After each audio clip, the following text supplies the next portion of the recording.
sera l'année mi-attaquance. Je l'avais dit, ils vont subir la mi-attaquance.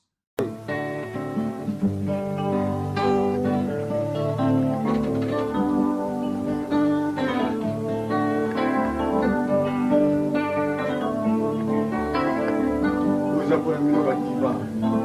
Pour tout ce qui est rythme, vous l'avez.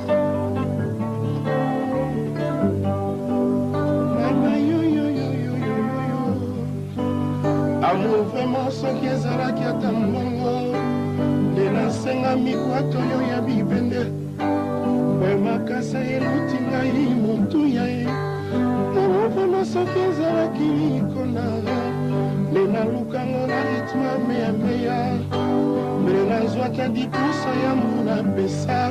et pa ya miko ekenda sans espoir de retour azongi sanga rianga imandola mawa mama yo yo yo yo yo yo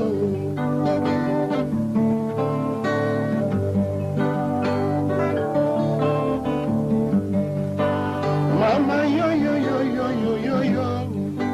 papa est-ce que vraiment l'inaka maman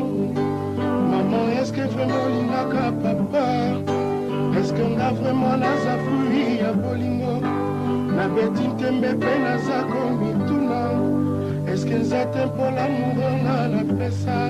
et pas ya miko ekoma kosala ngomba yango azomona ngai